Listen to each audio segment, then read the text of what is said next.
School के दिनों की मस्ती और कॉलेज के दिनों की शरारतें हम में से किसे याद नहीं होंगी। आज जो मैं कहानी आपके लिए लेकर के आई हूँ, मैं दावे के साथ कह सकती हूँ कि ये कहानी आपको आपके स्कूल और कॉलेज के दिनों की याद दिला देगी। नमस्ते दोस्तों, आज की कहानी का नाम है विनोद, जो मुंशी प्रेमचंद जी के द्वारा लिखी गई है। अपने नाम को पूर्णतः सार्थक करती यह कहानी परिपूर्ण है, पूरी तरह से हास्य और विनोद से भरी हुई एक मजेदार कहानी है। और इसके जो मुख्य किरदार है, इसका नाम है चक्रधर, जो बिल्कुल सीधे साधे और देसी टाइप के स्टूडेंट है और जो पढ़ जाते हैं बिल्कुल आधुनिक और अप टू डेट उनकी जो फीमेल सहपाठिनी है उनके प्रेम और आकर्षण के चक्कर में, जो एक तरफा होता है, सिर्फ चक्रधर की जी की तरफ से यह आकर्षण है। तो मित्र लोग जो होते हैं वो तो ऐसी चीजों में जो सुलगते हुए आग होते हैं उसमें हवा देने का काम करते हैं। तो सभी मित्र इन्हें खूब चढ़ाते हैं कि भाई तुम आगे बढ़ो, हम तुम्हारे साथ हैं। तो ये कहानी अलग अलग तरह के मोड़ लेती है और कई जगहों पर आप इसमें ठहाके लगाने को विवश हो जाएंगे। तो इस कहानी को देखिए और इससे अपने आप को रिलेट कीजिए, और कुछ कहानी हो तो मुझे भी शेयर कीजिए। तो चलिए सुनते हैं मुंशी प्रेमचंद जी के द्वारा लिखी हुई कहानी विनोद। नमस्कार, प्रस्तुत है मुंशी प्रेमचंद जी के द्वारा लिखी हुई कहानी विनोद।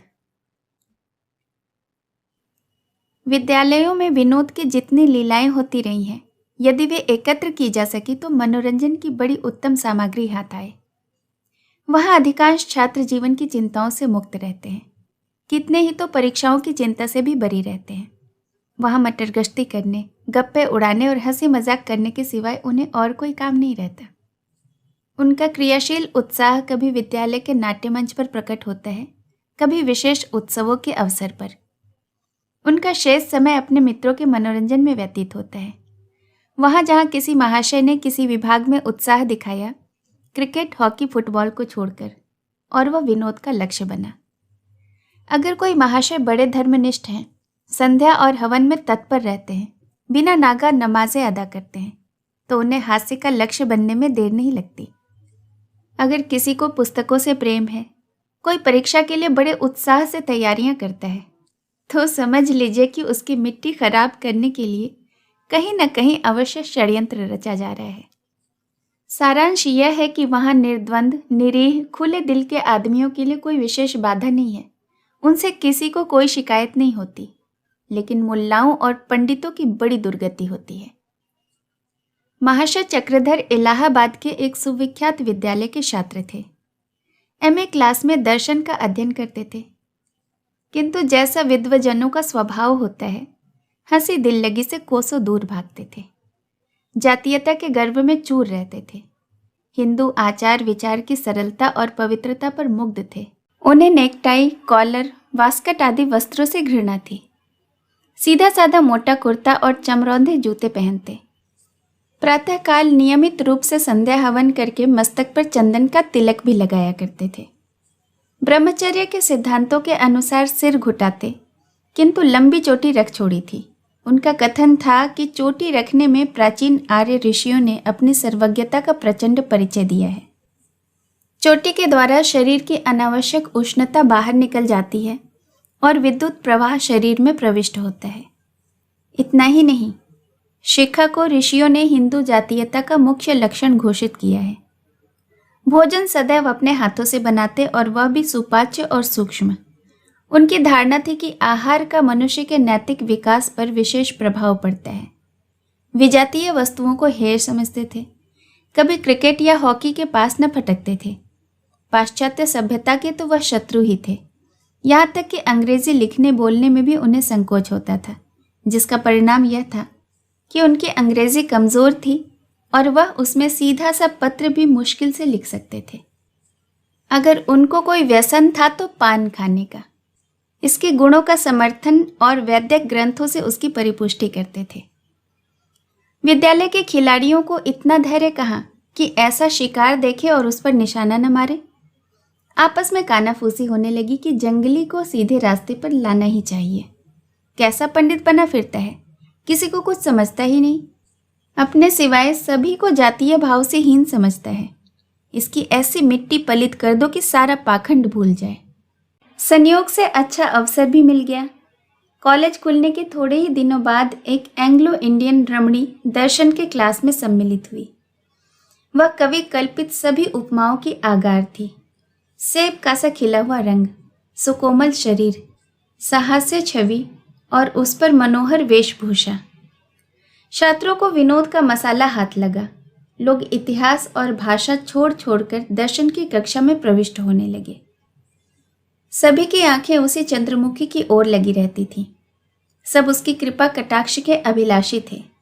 सभी उसकी मधुर वाणी सुनने के लिए लालायित थे। किंतु प्रकृति का जैसा नियम है, आचारशील हृदयों पर प्रेम का जादू जब चलता है तब वारा न्यारा करके ही छोड़ता है। और लोग तो आंखें ही सेकने में मगन रहा करते, किंतु पंडित चक्रधर प्रेम वेदना से विकल और सत्य अनुराग से उन्मत्त हो उठे। रमणी के मुख की ओर ताकते भी झेपते थे कि कहीं किसी की निगाह न पड़ जाए, तो इस तिलक और शिखा पर फप्तियां उड़ने लगे। जब अवसर पाते तो अत्यंत विनम्र, सचेष्ट, आतुर और अनुरक्त नेत्रों से देख लेते, किंतु आंखें चुराए हुए और सिर झुकाए हुए कि कहीं अपना पर्दा न खुल जाए, दीवारों से कानों को खबर न हो जाए। मगर दाई से पेट कहाँ छिप सकता है। ताड़ने वाले ताड़ गए। यारों ने पंडित जी की मोहब्बत की निगाह पहचान ली, मुंह मांगी मुराद पाई, बाँछें खिल गई। दोनों महाशयों ने उनसे घनिष्ठता बढ़ानी शुरू कर दी, मैत्री को संगठित करने लगे। जब समझ गए कि इन पर हमारा विश्वास जम गया, शिकार पर वार करने का अवसर आ गया, तो एक रोज दोनों ने बैठकर लेडियों की शैली में पंडित जी के नाम पत्र लिखा। माय डियर चक्रधर, बहुत दिनों से विचार कर रही हूं कि आपको पत्र लिखूं, मगर इस भय से कि बिना परिचय से ऐसा साहस करना अनुचित होगा, अब तक जब्त करती रही, पर अब नहीं रहा जाता। आपने मुझ पर न जाने क्या जादू कर दिया है कि क्षण भर के लिए भी आपकी सूरत आंखों से नहीं उतरती। आपकी सौम्य मूर्ति, प्रतिभाशाली मस्तक और साधारण पहनावा सदैव आंखों के सामने फिरा करता है। मुझे स्वभावतः आडंबर से घृणा है, पर यहाँ सभी को कृत्रिमता के रंग में डूबा पाती हूँ। जिसे देखिए मेरे प्रेम में अनुरक्त है, पर मैं उन प्रेमियों के मनोभावों से परिचित हूँ। ये सब के सब लंपट और शोहदे हैं। केवल आप एक ऐसे सज्जन हैं जिनके हृदय में मुझे सद्भाव और सदनुराग की झलक दिख पड़ती है। बार बार उत्कंठा होती है कि आपसे कुछ बातें करती, मगर आप मुझसे इतनी दूर बैठते हैं कि वार्तालाप का सुअवसर प्राप्त ही नहीं होता। ईश्वर के लिए कल से मेरे समीप ही बैठा कीजिए, और कुछ न सही तो आपके सामीप्य से ही मेरी आत्मा तृप्त होती रहेगी। इस पत्र को पढ़कर फाड़ डालिएगा और इसका उत्तर लिखकर पुस्तकालय की तीसरी अलमारी के नीचे रख दीजिएगा। आपकी लूसी। यह पत्र डाक में डाल दिया गया और लोग उत्सुक नेत्रों से देखने लगे कि इसका क्या असर होता है। उन्हें बहुत लंबा इंतजार न करना पड़ा। दूसरे दिन कॉलेज में आकर पंडित जी को लूसी के सन्निकट बैठने की फिक्र हुई। वे दोनों महाशय जिन्होंने उनसे आत्मीयता बढ़ा रखी थी, लूसी के निकट बैठा करते थे। एक का नाम था नईम और दूसरे का गिरधर सहाय। चक्रधर ने गिरधर से आकर कहा, यार तुम मेरी जगह बैठ जाओ, मुझे यहां बैठने दो। नईम, क्यों, आपको हसद होता है क्या? चक्रधर, हसद वसद की बात नहीं है, वहां प्रोफेसर साहब का लेक्चर सुनाई नहीं देता, मैं कानों का जरा भारी हूं ना। गिरधर, पहले तो आपको यह बीमारी न थी, यह रोग कब से उत्पन्न हो गया? नईम, और फिर प्रोफेसर साहब तो यहां से और भी दूर हो जाएंगे जी। चक्रधर, दूर हो जाएंगे तो क्या, यहां अच्छा रहेगा। मुझे कभी कभी झपकियां भी आ जाती हैं, सामने डर लगा रहता है कि कहीं उनकी निगाह न पड़ जाए। गिरधर, आपको तो झपकियां ही आती है ना, यहां तो वही घंटा सोने का है, पूरी नींद कर लेता हूं। फिर? नईम, तुम भी अजीब आदमी हो, एक दोस्त होकर एक बात कहते हैं तो उसे मानने में तुम्हें क्या ऐतराज? चुपके से जाकर दूसरी जगह बैठ रहो। गिरधर, अच्छी बात है, छोड़े देता हूं, किंतु यह समझ लीजिए कि यह कोई साधारण त्याग नहीं है। मैं अपने ऊपर बहुत जब्र कर रहा हूं, कोई दूसरा लाख रुपए भी देता तो जगह न छोड़ता। नईम, अरे भाई, जन्नत है जन्नत, लेकिन दोस्त की खातिर भी तो कोई चीज है। चक्रधर ने कृतज्ञतापूर्ण दृष्टि से देखा और वहां जाकर बैठ गए। थोड़ी देर बाद ही लूसी भी अपनी जगह पर बैठी। अब पंडित जी बार बार उसकी ओर सापेक्ष भाव से ताकते रहे कि वह कुछ बातचीत करे, और वह प्रोफेसर का भाषण सुनने में तन्मय हो रही है। आपने समझा शायद लज्जावश नहीं बोलती है। लज्जाशीलता रमणियों का सबसे सुंदर भूषण भी तो है। उसके डेस्क की ओर मुंह फेर फेर कर ताकने लगे। उसे इनके पान चबाने से शायद घृणा होती थी। वह बार बार दूसरी ओर मुंह फेर लेती, किंतु पंडित जी इतने सूक्ष्मदर्शी, इतने कुशाग्र बुद्धि न थे। वह तो इतने प्रसन्न थे मानो 7वें आसमान पर हैं। सबको उपेक्षा की दृष्टि से देखते थे, मानो प्रत्यक्ष रूप से कह रहे थे कि तुम्हें यह सौभाग्य कहाँ नसीब, मुझसे प्रतापी और कौन होगा। दिन तो गुजरा। संध्या समय पंडित जी नईम के कमरे में आए और बोले, यार एक लेटर राइटर की आवश्यकता है। किसकी लेटर राइटिंग सबसे अच्छी है? नईम ने गिरधर की ओर कनखियों से देखकर पूछा। लेटर राइटर लेकर क्या कीजिएगा? गिरधर, फिजूल है। नईम खुद किसी लेटर राइटर से कम है क्या? चक्रधर ने कुछ सकुचाते हुए कहा, अच्छा, कोई प्रेम पत्र लिखना हो तो कैसे अभ्यास किया जाए? नईम, डार्लिंग लिख सकते हैं, और जो बहुत घनिष्ठ संबंध हो तो डियर डार्लिंग भी लिख सकते हैं। चक्रधर, और समाप्त कैसे करना चाहिए? नईम, पूरा हाल बताइए तो खत ही न लिख दें। चक्रधर, नहीं, आप इतना ही बता दीजिए, मैं लिख लूंगा। नईम, अगर बहुत प्यारा माशूक हो तो लिखिए योर डाइंग लवर, और अगर साधारण प्रेम हो तो लिख सकते हैं योर्स फॉर एवर। चक्रधर, कुछ शुभकामना के भाव भी तो होने चाहिए ना? नईम, बेशक, बिना आदाब के भी कोई खत होता है, वह भी मोहब्बत का। माशूक के लिए आदाब लिखने में फकीरों तक की दुआएं दे देनी चाहिए। आप लिख सकते हैं God give you everlasting grace and beauty, या may you remain happy in love. Chakradhar, कागज पर लिख दो। गिरधर ने एक पत्र के टुकड़े पर कई वाक्य लिख दिए। जब भोजन करके लौटे तो चक्रधर ने अपने किवाड़ बंद कर लिए और खूब बना बनाकर पत्र लिखने लगे। अक्षर बिगड़ जाते थे, इसलिए कई बार लिखना पड़ा। कहीं पिछले पहर जाकर पत्र समाप्त हुआ। अब आपने उसमें इत्र बसाया और दूसरे दिन पुस्तकालय में निर्दिष्ट स्थान पर रख दिया। यार लोग तो ताक में थे ही। पत्र उड़ा लाए और खूब मजे ले लेकर पढ़ा। 3 दिन के बाद चक्रधर को फिर एक पत्र मिला। लिखा था, माय डियर चक्रधर, तुम्हारी प्रेम पत्र मिली। बार बार पढ़ा, आंखों से लगाया, चुंबन किया। कितनी मनोहर महक थी। ईश्वर से यही प्रार्थना है कि हमारा प्रेम भी ऐसा ही सुरभि सिंचित रहे। आपको शिकायत है कि मैं आपसे बातें क्यों नहीं करती? प्रिय, प्रेम बातों से नहीं, हृदय से होता है। जब मैं तुम्हारी ओर से मुंह फेर लेती हूँ तो मेरे दिल पर क्या गुजरती है यह मैं ही जानती हूँ। एक दबी हुई ज्वाला है जो अंदर ही अंदर मुझे भस्म कर रही है। आपको मालूम नहीं कितनी आंखें हमारी ओर एक टक ताकती रहती हैं। जरा भी संदेह हुआ और चिर वियोग की विपत्ति हमारे सिर पड़ी। इसलिए हमें बहुत ही सावधान रहना चाहिए। तुमसे एक याचना करती हूँ, क्षमा करना। मैं तुम्हें अंग्रेजी पोशाक में देखने को उत्कंठित हो रही हूँ।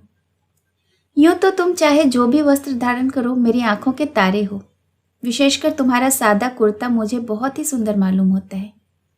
फिर भी बाल्यावस्था से जिन वस्त्रों को देखते चली आई हूँ उन पर विशेष अनुराग होना स्वाभाविक है। मुझे आशा है तुम निराश न करोगे। मैंने तुम्हारे लिए एक बास्केट बनवाई है, उसे मेरे प्रेम का तुच्छ उपहार समझकर स्वीकार करो। तुम्हारी लूसी। पत्र के साथ एक छोटा सा सफेद पैकेट था। बास्केट उसी में बंद था। यारों ने आपस में चंदा करके बड़ी उदारता से उसका मूलधन एकत्रित किया था। उस पर सेंट % से भी अधिक लाभ होने की संभावना थी। पंडित चक्रधर उक्त उपहार और पत्र पाकर इतने प्रसन्न हुए जिसका ठिकाना नहीं। उसे लेकर सारे छात्रावास में चक्कर लगाए। मित्र वृंद देखते थे, उसके काट छाट की सराहना करते थे, तारीफों के पुल बांधते थे, उसके मूल्य का अतिशयोक्तिपूर्ण अनुमान करते थे। कोई कहता था यह सीधे पेरिस से सिलकर आया है, इस मुल्क में ऐसे कारीगर कहाँ। अगर कोई इस टक्कर का वास्कट सिलवा दे तो 100 रुपये की बाजी बदता हूँ। पर वास्तव में उस कपड़े का रंग इतना गहरा था कि कोई सुरुचि रखने वाला मनुष्य उसे पहनना पसंद न करता। चक्रधर को लोगों ने पूर्व मुख करके खड़ा कर दिया और फिर शुभ मुहूर्त में उन्हें वह वास्कट पहनाया गया। आप फूले न समाते थे। कोई इधर से जाकर कहता, भाई तुम तो बिल्कुल पहचान ही नहीं आते, चोला ही बदल दिया, अपने वक्त के यूसुफ हो। यार क्यों ना हो, तभी तो यह ठाठ है। मुखड़ा कैसे दमकने लगा है, मानो तपाया हुआ कुंदन हो। अजय एक वास्कट पर यह ठाठ है, कहीं पूरा अंग्रेजी सूट पहन लो तो न जाने क्या गजब हो जाए।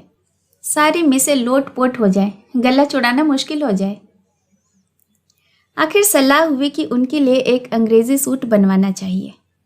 इस कला के विशेषज्ञ उनके साथ गुट बांधकर सूट बनवाने चले। पंडित जी घर के संपन्न थे। एक अंग्रेजी दुकान से बहुमूल्य सूट लिया गया। रात को इसी उत्सव में गाना बजाना भी हुआ।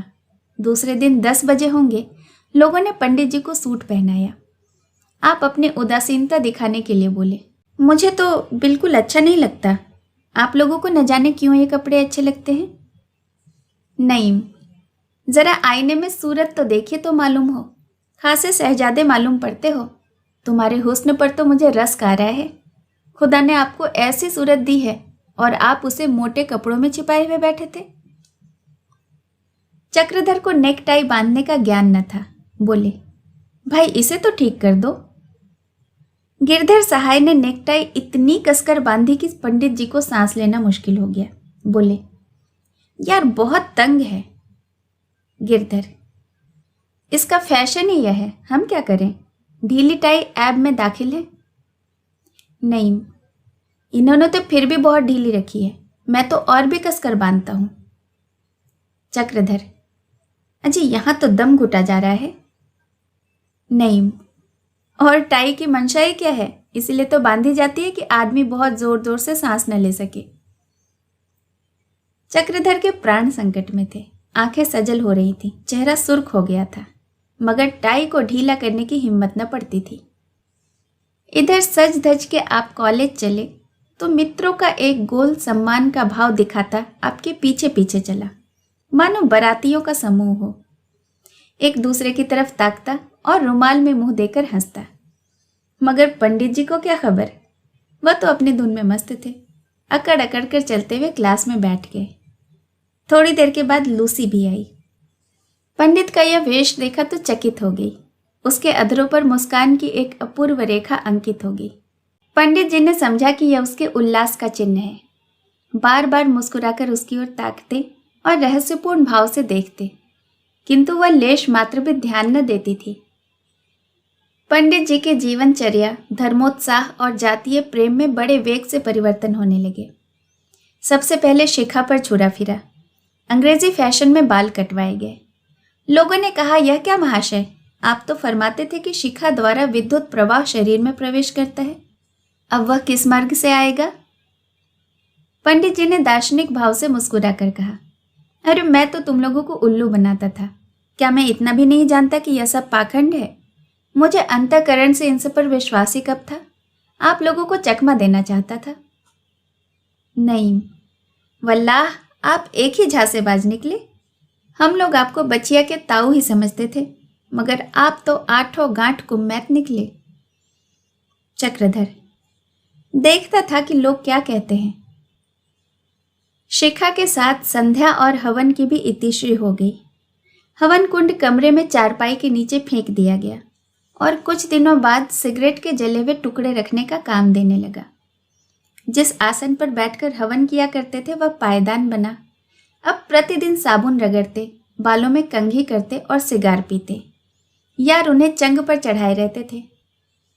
अब यह प्रस्ताव हुआ कि इस चंडूल से वास्कट के रुपये वसूल करने चाहिए, वो भी सूद के साथ। फिर क्या था, लूसी का एक और पत्र आ गया। आपके रूपांतर से मुझे जितना आनंद हुआ उसे शब्दों में नहीं प्रकट कर सकती। आपसे मुझे ऐसी ही आशा थी। अब आप इस योग्य हो गए हैं कि कोई यूरोपियन लेडी आपके साथ अपना अपमान नहीं समझ सकती। अब आपसे प्रार्थना केवल यही है कि मुझे अपने अनंत और अविरल प्रेम का कोई चिन्ह प्रदान कीजिए, जिसे मैं सदैव अपने पास रख सकूं। मैं कोई बहुमूल्य वस्तु नहीं, केवल प्रेमोपहार चाहती हूँ। चक्रधर ने मित्रों से पूछा, अपनी पत्नी के लिए कुछ सौगात भेजना चाहता हूँ, क्या भेजना उचित होगा? नहीं जनाब, यह तो उसकी तालीम और मिजाज पर मुनहसर है। अगर वह नए फैशन की लेडी है तो कोई बेशकीमती सुबुक वजहदार चीज या ऐसी ही कई चीज़ें भेजिए, मसलन रुमाल, रिस्ट वॉच, लेवेंडर की शीशी, फैंसी कंघी, आईना, लॉकेट, ब्रूस वगैरह। और खुदा न खास्ता अगर गवारीन है तो किसी दूसरे आदमी से पूछिए, मुझे गवारीनों के मिजाज का इल्म नहीं। चक्रधर, जनाब अंग्रेजी पढ़ी हुई है, बड़े ऊंचे खानदान की है। नहीं, तो फिर मेरी सलाह पर अमल कीजिए। संध्या समय मित्रगण चक्रधर के साथ बाजार गए और ढेर की ढेर चीजें बटोर लाए, सब के सब ऊंचे दर्जे की। कोई 75 रुपये खर्च हुए, मगर पंडित जी ने उफ तक न की, हंसते हुए रुपए निकाले। लौटते वक्त नईम ने कहा, अफसोस हमें ऐसी खुशमिजाज बीवी न मिली। गिरधर, जहर खा लो जहर। नईम, भाई दोस्ती के माने तो यही है कि एक बार हमें भी उनकी जियारत हो। क्यों पंडित जी, आप इसमें कोई हरज समझते हैं क्या? रातों रात पैकेट बना और प्रातःकाल पंडित जी उसे ले जाकर लाइब्रेरी में रखाए। लाइब्रेरी सवेरे होते ही खुल जाती थी, कोई अड़चन न हुई। उन्होंने इधर मुंह फेरा और उधर यारों ने माल उड़ाया और चंपत हुए। नईम के कमरे में चंदे के हिसाब से हिस्सा बांट हुआ। किसी ने घड़ी पाई, किसी ने रुमाल, किसी ने कुछ। 1 रुपये के बदले 5-5 रुपये हाथ लगे। प्रेमी जन का धैर्य अपार होता है। निराशा पर निराशा होती है, पर धैर्य हाथ से नहीं छूटता। पंडित जी बेचारे विपुल धन व्यय करने के पश्चात भी प्रेमिका से संभाषण करने का सौभाग्य न प्राप्त कर सके। प्रेमिका भी विचित्र थी, जो पत्रों में मिश्री घोल देती थी, मगर प्रत्यक्ष दृष्टिपात भी न करती थी। बेचारे बहुत चाहते थे कि स्वयं ही अग्रसर हों, पर हिम्मत न पड़ती थी। विकट समस्या थी, किंतु इससे भी वह निराश न थे। हवन संध्या तो छोड़ ही बैठे थे, नए फैशन के बाल कट ही चुके थे। अब बहुधा अंग्रेजी ही बोलते, यद्यपि वह अशुद्ध और भ्रष्ट होती थी। रात में अंग्रेजी मुहावरों की किताब लेकर पाठ की भांति रटते। नीचे के दर्जों में भी कभी उन्होंने इतने श्रम से पाठ याद न किया था। उन्हीं रटे हुए मुहावरों को मौके बेमौके काम में लाते। 2-4 लूसी के सामने भी अंग्रेजी बघाड़ने लगे, जिससे उनकी योग्यता का पर्दा और भी खुल गया। किंतु दुष्टों को अब भी उन पर दया न आई। एक दिन चक्रधर के पास लूसी का पत्र पहुंचा, जिसमें बहुत अनुनय विनय के बाद यह इच्छा प्रकट की गई थी कि मैं भी आपको अंग्रेजी खेल खेलते देखना चाहती हूँ। मैंने आपको कभी फुटबॉल या हॉकी खेलते नहीं देखा। अंग्रेजी जेंटलमैन के लिए हॉकी, क्रिकेट आदि में सिद्धहस्त होना परमावश्यक है। मुझे आशा है आप मेरी इस तुच्छ याचना को अस्वीकार नहीं करेंगे। अंग्रेजी वेशभूषा में, बोलचाल में, आचार व्यवहार में कॉलेज में आपका कोई प्रतियोगी नहीं रहा है। मैं चाहती हूँ कि खेल के मैदान में भी आपकी सर्वश्रेष्ठता सिद्ध हो जाए। कदाचित कभी आपको मेरे साथ लेडियों के सम्मुख खेलना पड़े तो उस समय आपकी और आपसे ज़्यादा मेरी हेठी होगी। इसलिए टेनिस अवश्य खेलें। 10 बजे पंडित जी को वह पत्र मिला। दोपहर को जो ही विश्राम की घंटी बजी, आपने नईम के पास जाकर कहा, यार जरा फुटबॉल निकाल दो। नईम फुटबॉल के कप्तान भी थे, मुस्कुराकर बोले, खैर तो है, इस दोपहर में फुटबॉल लेकर क्या कीजिएगा? आप तो कभी मैदान की तरफ झांकते भी नहीं। आज इतनी जलती बलती धूप में फुटबॉल खेलने की धुन सवार है। चक्रधर, आपको इससे क्या मतलब? आप गेंद निकाल दीजिए, मैं गेंद में भी आप लोगों को नीचा कर दिखाऊंगा। नहीं जनाब, कहीं चोट चपेट आ गई, मुफ्त में परेशान हो जाइएगा।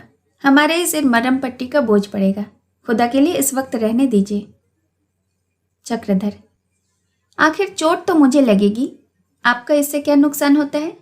आपको जरा सा गेंद निकाल कर देने में इतनी आपत्ति क्यों है? नईम ने गेंद निकाल कर दे दिया और पंडित जी उसी जलती हुई दोपहरी में अभ्यास करने लगे। बार बार गिरते थे, बार बार तालियां पड़ती थी, मगर वह अपने धुन में ऐसे मस्त थे कि उसकी परवाह ही न करते थे। इसी बीच में आपने लूसी को आते देख लिया और भी फूल गए। बार बार पैर चलाते थे, मगर निशाना खाली जाता था। पैर पड़ते भी थे तो गेंद पर कुछ असर न होता था, और लोग आकर गेंद को एक ठोकर में आसमान तक पहुंचा देते। तो आप कहते कि मैं जोर से मारूं तो इससे भी ऊपर चली जाए, लेकिन फायदा क्या? लूसी 2-3 मिनट तक खड़ी उनकी बौखलाहट पर हंसती रही। आखिर नईम से बोली, वेल नईम, इस पंडित को क्या हो गया है? रोज एक न एक स्वांग भरता रहता है। इसके दिमाग में खलल तो नहीं पड़ गया है? नईम, मालूम तो कुछ ऐसा ही होता है। शाम को जब सब लोग छात्रावास में आए तो मित्रों ने जाकर पंडित जी को बधाइयां दी। यार हो बड़े खुशनसीब, हम लोग फुटबॉल को कॉलेज की चोटी तक पहुंचाते रहे, मगर किसी ने तारीफ न की। तुम्हारे खेल की सबने तारीफ की, खासकर लूसी ने। वह तो कहती थी कि जिस ढंग से यह खेलते हैं उस ढंग से मैंने बहुत कम हिंदुस्तानियों को खेलते देखा है। मालूम होता है ऑक्सफोर्ड का अभ्यासरत खिलाड़ी है। चक्रधर, और भी कुछ बोली? क्या कहा, सच बताओ। नईम, अजी अब साफ साफ न कहलवाइए। मालूम होता है आपने टट्टी की आड़ में शिकार खेला है। बड़े उस्ताद हो यार।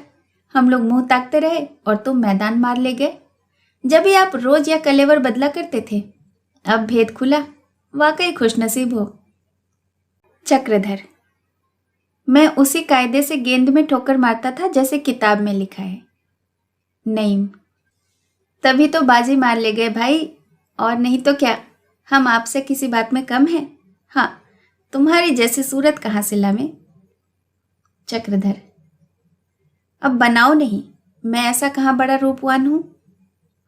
नईम, अजी यह तो नतीजे से ही जाहिर है। यहाँ साबुन और तेल लगाते लगाते भौरा हुआ जाता हूं और कुछ असर ही नहीं होता, मगर आपका रंग बिना हर्रे फिटकरी के ही चोखा है। चक्रधर, कुछ मेरे कपड़े वगैरह के बारे में भी बोलती थी? नईम, नहीं, और तो कुछ नहीं कहा। हाँ, इतना देखा कि जब तक खड़ी रही आपकी ही तरफ उसकी निगाह टकटकी लगाए देखती थी। पंडित जी अकड़े जाते थे, हृदय फूला जाता था। जिन्होंने उनकी वह अनुपम छवि देखी वे बहुत दिनों तक याद रखेंगे, मगर इस अतुल आनंद का मूल्य उन्हें बहुत देना पड़ा, क्योंकि अब कॉलेज का सेशन समाप्त होने वाला था और मित्रों की पंडित जी के माथे एक बार दावत खाने की बड़ी अभिलाषा थी। प्रस्ताव होने की देर थी। तीसरे ही दिन उनके नाम लूसी का एक पत्र पहुंच गया। वियोग के दुर्दिन आ रहे हैं, न जाने आप कहाँ होंगे और मैं कहाँ होंगी। मैं चाहती हूँ इस अटल प्रेम की यादगार में एक दावत हो। अगर उसका व्यय आपके लिए असहाय हो तो मैं संपूर्ण भार लेने को तैयार हूँ। इस दावत में मैं और मेरी सखियां सहेलियां सभी निमंत्रित होंगी। कॉलेज के छात्र और अध्यापकगण सभी सम्मिलित होंगे। भोजन के उपरांत हम लोग अपने वियुक्त हृदय के भावों को प्रकट करेंगे। काश आपका धर्म, आपकी जीवन प्रणाली और मेरे माता पिता की निर्दयता बाधक न होती तो हमें संसार की कोई शक्ति जुदा न कर सकती थी। चक्रधर यह पत्र पाते ही बौखला उठे। मित्रों से कहा, भाई चलते चलते एक बार सहभोज हो जाए, फिर न जाने कौन कहाँ होगा। मिस लूसी को भी बुला लिया जाए। यद्यपि पंडित जी के पास इस समय इतने रुपए न थे। घर वाले उनकी फिजूल खर्ची की बार बार शिकायत कर चुके थे, मगर पंडित जी का आत्माभिमान यह कब मानता कि प्रीति भोज का भार लूसी पर रख दिया जाए। वह तो अपने प्राण तक उस पर वार चुके थे। न जाने क्या क्या बहाने बनाकर ससुराल से रुपये मंगवाए और बड़े समारोह से दावत की तैयारियां होने लगी। कार्ड छपवाए गए। भोजन परोसने वाले के लिए नई वर्दियां बनवाई गईं। अंग्रेजी और हिंदुस्तानी दोनों ही प्रकार के व्यंजनों की व्यवस्था की गई। अंग्रेजी खाने के लिए रॉयल होटल से बातचीत की गई। इसमें बहुत सुविधाएं थी। यद्यपि चीजें बहुत महंगी थी, लेकिन झंझट से नजात हो गई। अन्यथा सारा भार नईम और उसके दोस्त गिरधर पर पड़ता। हिंदुस्तानी भोजक के व्यवस्थापक गिरधर हुए। पूरे 2 सप्ताह तक तैयारियां हुई। नईम और गिरधर तो कॉलेज में केवल मनोरंजन के लिए थे। पढ़ना पढ़ाना तो उनको था नहीं। आमोद प्रमोद में ही समय व्यतीत किया करते थे। कवि सम्मेलन की भी ठहरी। कविजनों के नाम बुलावे भेजे गए। सारांश यह कि बड़े पैमाने पर प्रीति भोज का प्रबंध किया गया और भोज हुआ भी विराट। विद्यालय के नौकरों ने पूरियां बेची।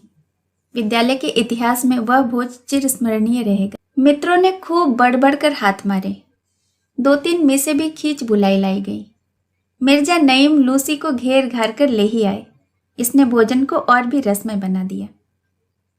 किंतु शोक, महाशोक, इस भोज का परिणाम अभागित चक्रधर के लिए कल्याणकारी न हुआ। चलते चलते लज्जित और अपमानित होना पड़ा। मित्रों की तो दिल लगी थी और उस बेचारे की जान पर बन रही थी। सोचे अब तो विदा होते ही हैं, फिर मुलाकात हो न हो, अब किस दिन के लिए सब्र करें। मन के प्रेमोद्गार को निकाल ही क्यों न दे, कलेजा चिरकर दिखा ही क्यों न दे। और लोग तो दावत खाने में जुटे हुए थे और वह मदन वाण पीड़ित युवक बैठा सोच रहा था कि यह अभिलाषा क्यों कर पूरी न हो। अब यह आत्ममदन क्यों, लज्जा क्यों, विरक्ति क्यों, गुप्त रोदन क्यों, मौन मुखापेक्षा क्यों, अंतर्वेदना क्यों। बैठे बैठे प्रेम को क्रियाशील बनाने के लिए मन में बल का संचय करते रहे।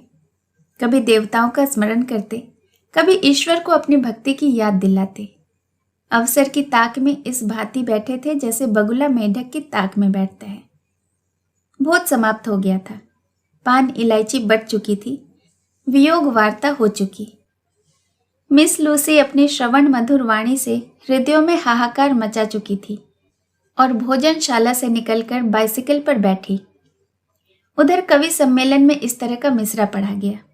कोई दीवाना बनाए, कोई दीवाना बने।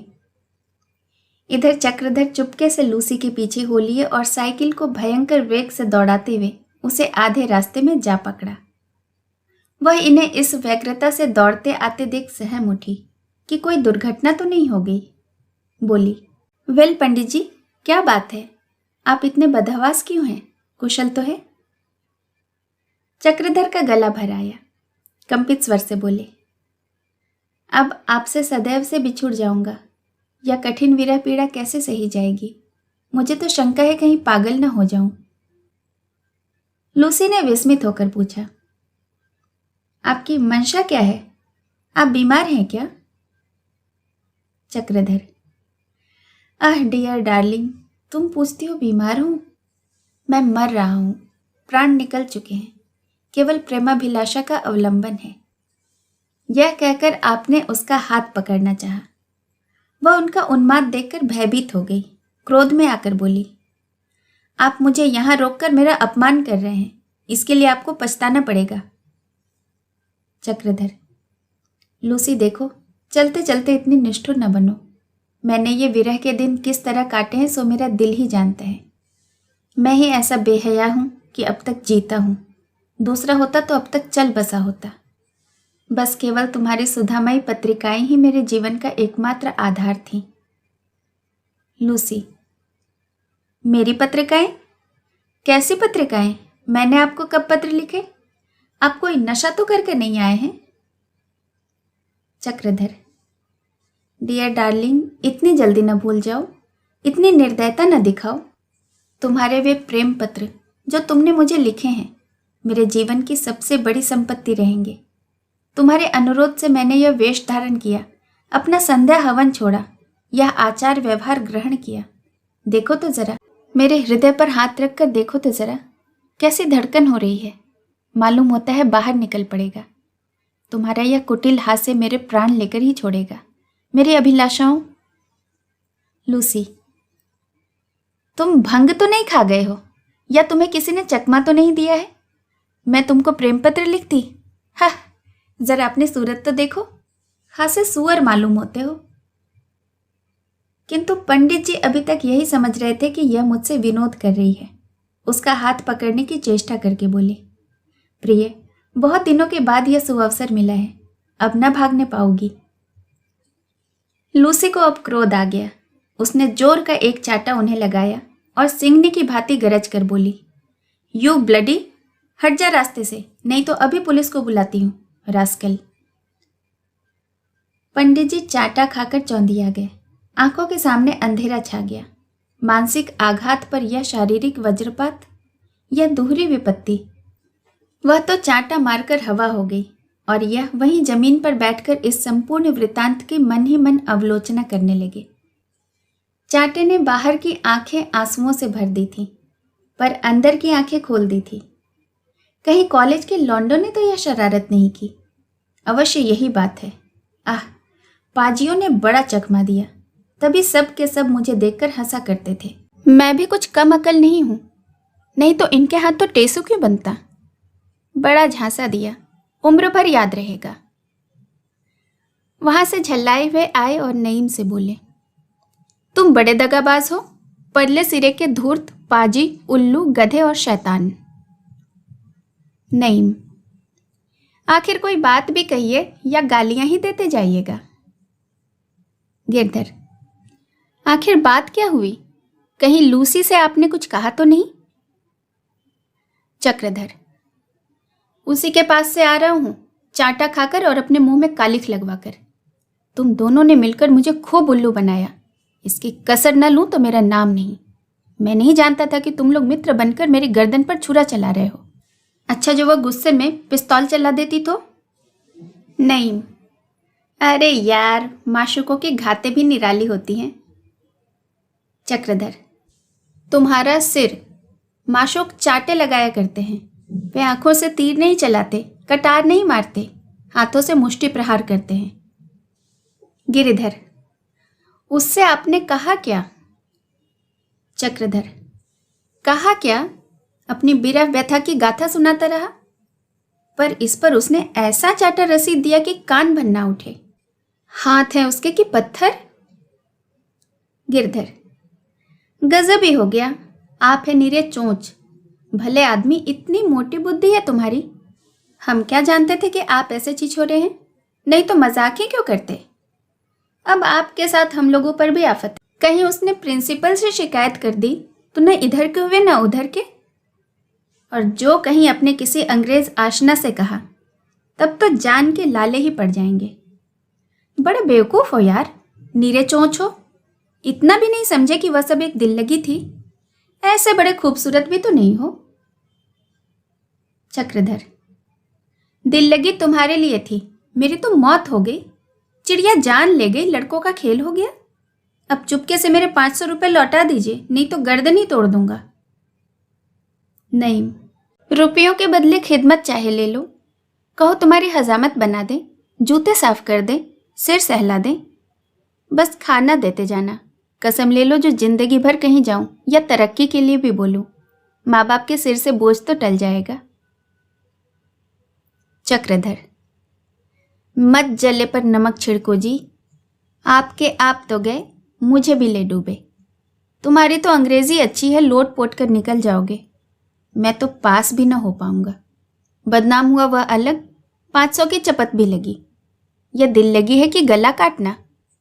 खैर, समझूंगा, और चाहे मैं न समझूं, पर ईश्वर जरूर समझेंगे।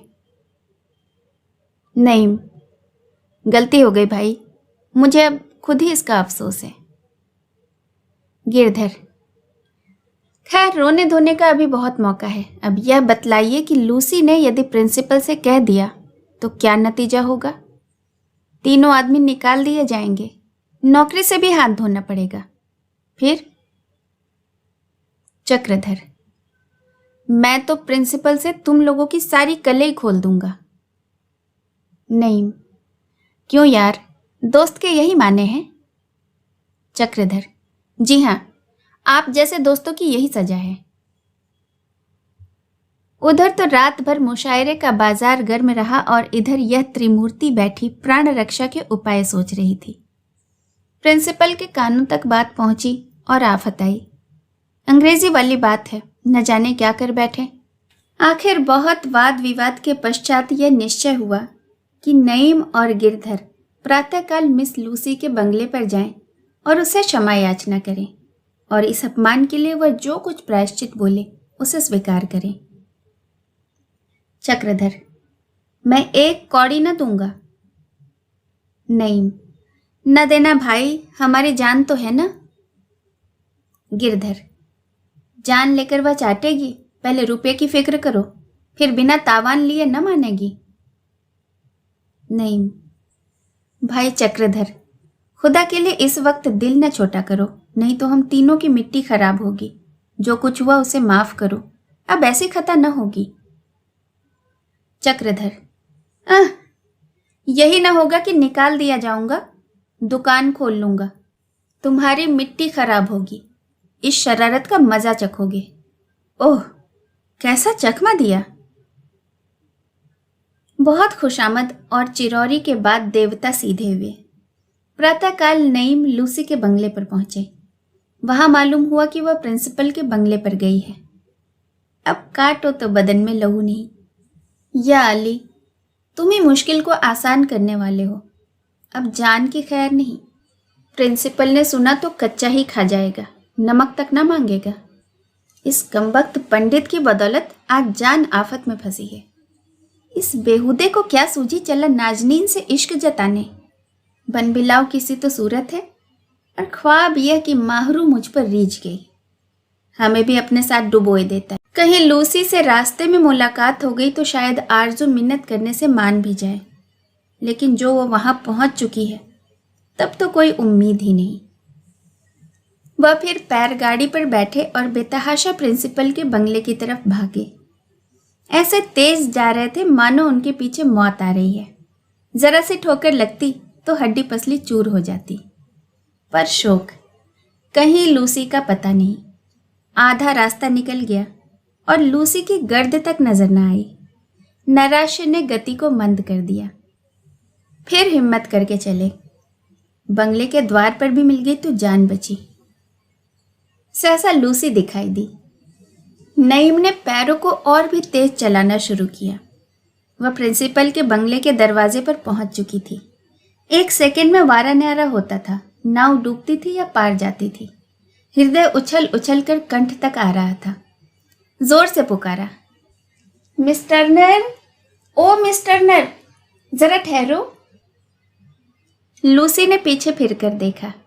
नईम को पहचान कर ठहर गई और बोली, मुझसे उस पंडित की सिफारिश तो करने नहीं आए हो? मैं प्रिंसिपल से उसकी शिकायत करने जा रही हूं। नईम, तो पहले मुझे और गिरधर दोनों को गोली मार दो, फिर जाना। लूसी, बेहया लोगों पर गोली का असर नहीं होता, उसने मुझे बहुत इंसल्ट किया है। नईम, लूसी, तुम्हारे कसूरवार हम ही दोनों हैं।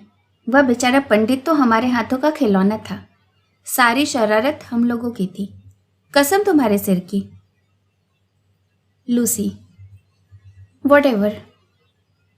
नईम, हम दोनों उसे दिल बहलाव का एक स्वांग बनाए हुए थे। इसकी हमें जरा भी खबर न थी कि वह तुम्हें छेड़ने लगेगा। हम तो समझते थे उसमें इतनी हिम्मत ही नहीं। खुदा के लिए माफ करो, वरना हम तीनों का खून तुम्हारी गर्दन पर होगा। लूसी, खैर तुम कहते हो तो प्रिंसिपल से न कहूंगी, लेकिन शर्त यह है कि पंडित मेरे सामने 20 मर्तबा कान पकड़कर उठे बैठे और मुझे कम से कम 200 रुपये तावान दे। नहीं लूसी, इतनी बेरहमी न करो। यह समझो उस गरीब के दिल पर क्या गुजर रही होगी। काश अगर तुम इतनी हसीन न होती। लूसी मुस्कुराकर बोली, खुशामद करना कोई तुमसे सीखे। नहीं, तो अब वापस चलो। लूसी, मेरी दोनों शर्तें मंजूर करते हो? नहीं, तुम्हारी दूसरी शर्त तो हम सब मिलकर पूरी कर देंगे, लेकिन पहली शर्त जरा सख्त है। बेचारा जहर खाकर मर जाएगा। हाँ, उसके एवज में मैं 50 दफा कान पकड़कर उठ बैठ सकता हूं। लूसी, तुम सब छटे हुए शोहदे हो, तुम्हें शर्म कहाँ? मैं तो उसी को सजा देना चाहती हूँ। बदमाश मेरा हाथ पकड़ना चाहता था। नहीं, जरा भी रहम न करोगी? लूसी, नहीं, 100 बार नहीं। नईम लूसी को साथ लाए। पंडित के सामने दोनों शर्तें रखी गई तो बेचारा बिलबिल्ला उठा। लूसी के पैरों पर गिर पड़ा और सिसक सिसक कर रोने लगा। नईम और गिरधर भी अपने कुकृत्य पर लज्जित हुए। अंत में लूसी को दया आ गई। बोली, अच्छा, इन दोनों में से कोई एक शर्त मंजूर कर लो, मैं माफ कर दूंगी। लोगों को पूरा विश्वास था कि चक्रधर रुपए वाली शर्त स्वीकार कर लेंगे। लूसी के सामने वह कभी कान पकड़कर उठक बैठक न करेंगे। लेकिन जब चक्रधर ने कहा कि मैं रुपये तो न दूंगा, हाँ 20 की जगह 40 बार उठक बैठक करा लो, सब लोग चकित हो गए। नईम ने कहा, यार क्यों हम लोगों को जलील करते हो, रुपए क्यों नहीं दे देते? चक्रधर, रुपए बहुत खर्च कर चुका, अब इस चुड़ैल के लिए कानी कौड़ी भी खर्च न करूंगा। 200 तो बहुत होते हैं। इसने समझा होगा कि चलकर मजे से 200 रुपये मार लूंगी और गुलछर्रे उड़ाऊंगी। यह न होगा। अब तक रुपये देकर अपनी हंसी कराई है, अब बिना खर्च के अपनी हंसी कराऊंगा। मेरे पैरों में दर्द हो बला से, सब लोग हंसे बला से, पर इसकी मुट्ठी तो गर्म न होगी। यह कहकर चक्रधर ने कुर्ता उतार फेंका, धोती ऊपर चढ़ा ली और बारामदे से नीचे मैदान में उतरकर उठक बैठक करने लगे। मुखमंडल क्रोध से तमतमाया हुआ था, पर वह बैठकें लगाए जाते थे। मालूम होता था कोई पहलवान अपना करतब दिखा रहा है। पंडित जी ने अगर बुद्धिमत्ता का कभी परिचय दिया तो इसी अवसर पर। सब लोग खड़े थे, पर किसी के होठों पर हंसी न थी। सब लोग दिल में कटे जाते थे। यहाँ तक कि लूसी को भी सिर उठाने का साहस न होता था। सिर गड़ाए बैठी थी। शायद उसे खेद हो रहा था कि मैंने नाहक यह दंड योजना की। 20 बार उठक बैठक लगाते कितनी देर लगती है? पंडित जी ने खूब उच्च स्वर से गिन गिन कर 20 की संख्या पूरी की और गर्व से सिर उठाए अपने कमरे में चले गए। लूसी ने उन्हें अपमानित करना चाहा था, उल्टे उसी का अपमान हो गया। इस दुर्घटना के पश्चात 1 सप्ताह तक कॉलेज खुला रहा, किंतु पंडित जी को किसी ने हंसते नहीं देखा। वह विमन और विरक्त भाव से अपने कमरे में बैठे रहते। लूसी का नाम जबान पर आते ही झल्ला पड़ते थे। इस साल की परीक्षा में पंडित जी फेल हो गए, पर इस कॉलेज में फिर न आए। शायद अलीगढ़ चले गए। आप सुन रहे थे मुंशी प्रेमचंद जी के द्वारा लिखी हुई कहानी विनोद। कहानी सुनने के लिए आपका बहुत बहुत धन्यवाद।